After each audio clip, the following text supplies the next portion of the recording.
Beragam upaya dilakukan oleh pihak sekolah agar para siswanya dapat lulus 100%. Salah satunya dengan melakukan uji coba tes sebelum menghadapi ujian. Seperti yang dilakukan SMP Pusri yang mengadakan tryout tingkat SD sekota Palembang.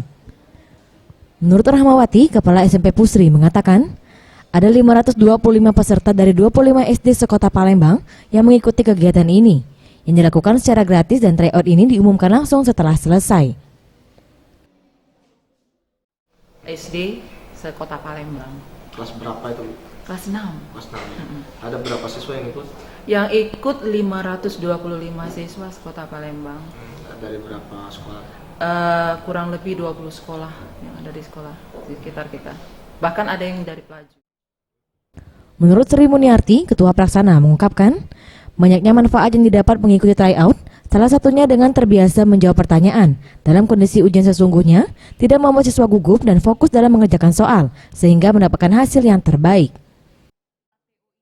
Misalnya anak itu sudah terbiasa menjawab pertanyaan-pertanyaan, kemudian dia lebih tahu lapangan ketika mereka turun langsung mengikuti tryout. Tidak hanya di sini, mungkin di berbagai lembaga juga mengadakan tryout. Ini anak-anak bagus sekali untuk mengikutinya karena untuk persiapan ujian.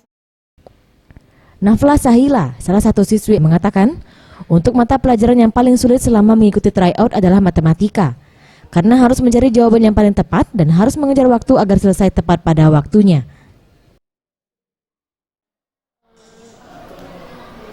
Senang, deg-degan, terus ya